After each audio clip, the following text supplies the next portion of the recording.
আমি মূলত গাড়িটা ফেসবুকের মার্কেট প্লেস থেকেই পেয়েছি এবং সরাসরি এই লোকটার সাথে দেখা করতে গিয়েছি।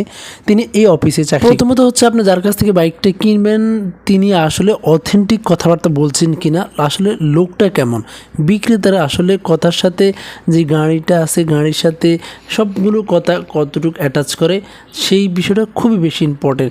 কারণ ভালো লোক থেকে যদি আপনি গাড়ি কিনেন আপনি জিতার সম্ভাবনা সবচেয়ে বেশি। তো সেক্ষেত্রে যার কাছ থেকে বাইক কিনবেন তাকে যাচাই করাও একটা ইম্পর্টেন্ট বিষয়। 2 নম্বর হচ্ছে আপনি যদি অনভিজ্ঞ হন তাহলে অবশ্যই একজন দক্ষ লোককে নেবেন। যতটুকু হচ্ছে দেখার বিষয়, যতটুকু হচ্ছে বোঝার বিষয় তিনি বুঝতে পারবেন। এছাড়া হচ্ছে বিশেষ করে হচ্ছে ইঞ্জিনের বিষয়গুলো হয়তো সবার বোধগম্য না।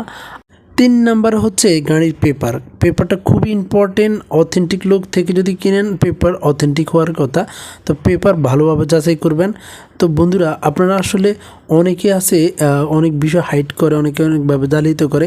হ্যাঁ, বাইকের পেপারসগুলো সেই ক্ষেত্রে যারা সেকেন্ড হ্যান্ড বাইক কিনবেন তারা পেপার ভালোভাবে যাচাই করবেন।